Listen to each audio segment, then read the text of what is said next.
आज हम बात करने वाले हैं प्रेगनेंसी के 7वें महीने के बारे में। तो अगर आपने पिछले 6 महीने की वीडियोस नहीं देखे हैं तो वो देख लेना, तो आगे की वीडियोस आपको अच्छे से समझ में आएंगे। इस वीडियो में हम बात करने वाले हैं कि हमारी होने वाली मदर में 7वें महीने में क्या क्या चेंजेस होते हैं, हमारे बेबी में क्या ग्रोथ हो गया है और हमारी प्यारी प्यारी फैमिली को क्या क्या सपोर्ट करने की जरूरत है। वीडियो को लाइक कर दो, शेयर कर दो उन लोगों से जिसको इसकी जरूरत है और चैनल को सब्सक्राइब बेल आइकॉन दबा देना, जिससे आपको कोई भी इंपॉर्टेंट वीडियो सबसे पहले रिसीव हो। सबसे स्पेशल पार्ट है इस वीडियो का कि मैं लास्ट में 2 ऐसे गर्भ संस्कार एक्टिविटी बताऊंगी जिससे आपका होने वाला बेबी बहुत ही होनहार और बुद्धिमान होगा। तो आप वो एक्टिविटी मिस मत करना, आप घर बैठे बैठे वो एक्टिविटी कर सकते हो। सो वीडियो में लास्ट तक बने रहना और एक भी लाइन मिस मत करना। ये वीडियो बहुत ही इंपॉर्टेंट है और आपके बहुत सारे डाउट्स क्लियर करने वाला है। मैंने कुछ रिकमेंडेड प्रोडक्ट के लिंक भी टैग कर दिए हैं, तो आप उनको देख सकते हो। सबसे पहले हम बात करेंगे हमारी वुड बी मदर में क्या क्या चेंजेस होने वाले हैं। वुड बी मदर आप वेट गेन करेगी क्योंकि बेबी ने वेट गेन इस महीने से करना शुरू कर दिया है।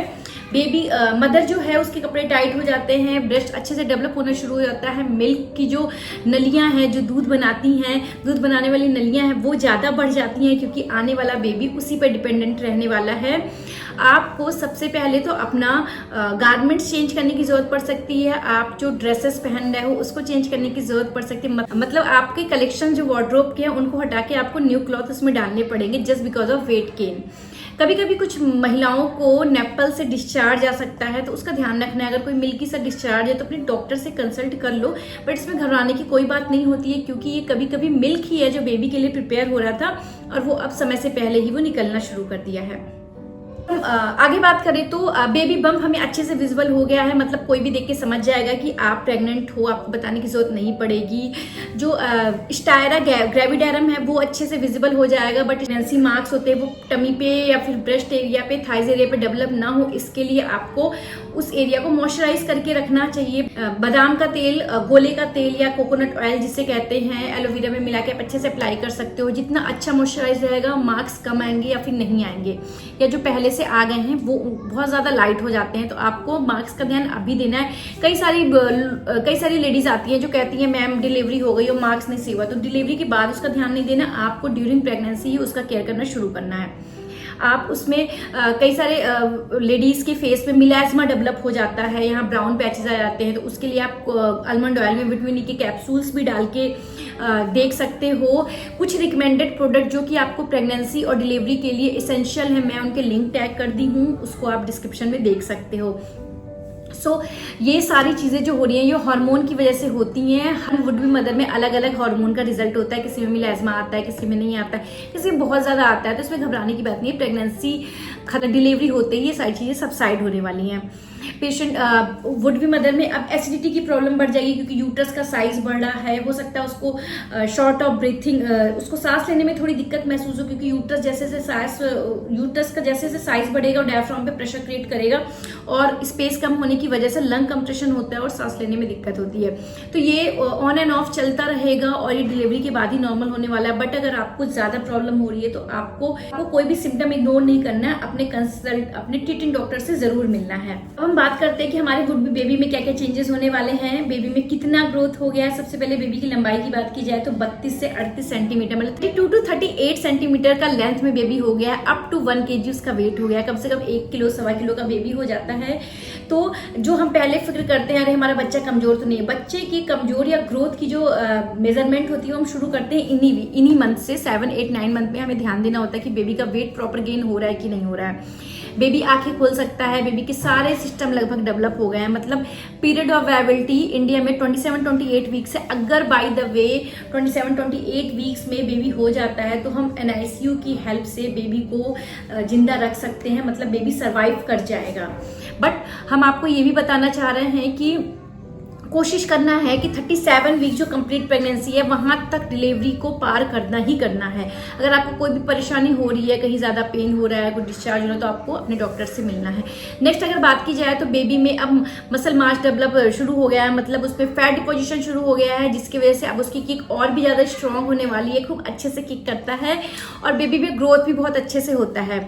तो हमें ध्यान रखना है, अगर बेबी में प्रॉपर किक, प्रॉपर मूवमेंट अभी भी फील नहीं हो रहा है तो हमें अपने डॉक्टर को कंसल्ट करना है। इस समय अगर आपके स्कैन में बेबी उल्टा आ रहा है या फिर ट्रांसवर्स आ रहा है तो आपको परेशान होने की जरूरत नहीं, बेबी घूमता रहता है। और हम बेबी सीधा है या नहीं है ये हम देखेंगे लास्ट महीने में जब डिलीवरी का टाइम नजदीक आता है।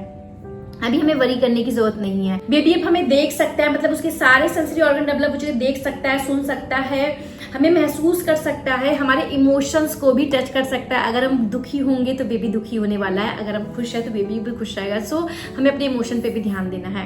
नेक्स्ट अगर हम बात करें कि हमारी प्यारी प्यारी फैमिली को क्या क्या सपोर्ट करने की जरूरत है इस मंथ में, तो सबसे पहले उसका जो भी डॉक्टर शेड्यूल्ड है वो मिस नहीं होना चाहिए। आपको उन्हें शॉपिंग कराने के लिए कपड़े टाइट होना शुरू हो गए, हील्स नहीं पहनना है, बिल्कुल भी अवॉइड करना है।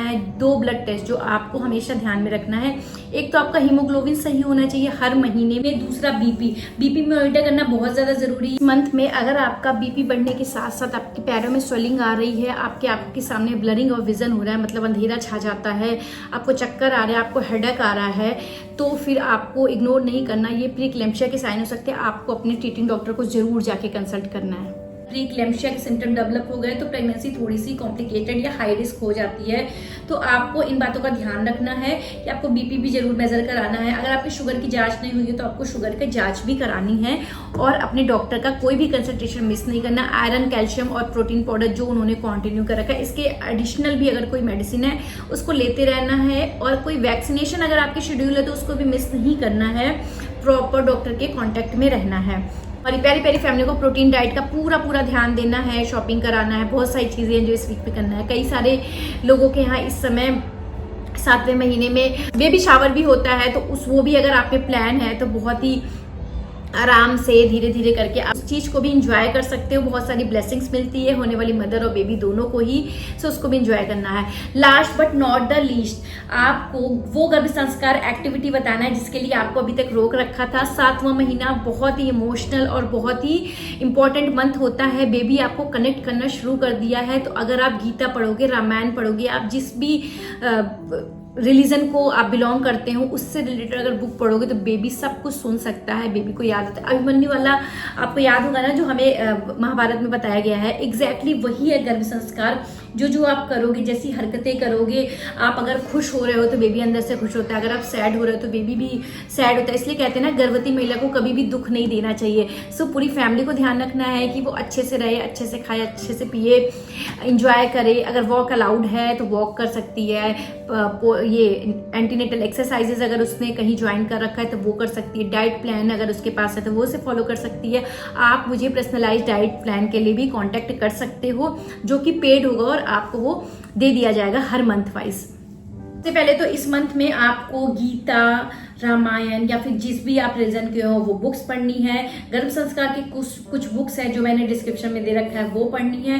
तीसरा, हमें अपनी ब्रेन बूस्टर एक्टिविटी को रोकना नहीं है। जो भी चीजें पीछे वीडियोस में बताई गई हैं सब कुछ कंटिन्यू रखना है और अपनी प्रेगनेंसी जर्नी को एंजॉय करना है। रिस्पॉन्सिबिलिटी ली है आपकी प्रेगनेंसी को कंफर्टेबल और मेमोरेबल बनाने की। अगर कोई भी डाउट आता है तो नीचे दिए गए नंबर पे आप ऑनलाइन कंसल्टेशन बुक करा के आप मुझसे कॉन्टेक्ट कर सकते हो, और आपको जो भी रिक्वायर्ड मेडिसिन या एडवाइस होगी वो आपको मिल जाएगी।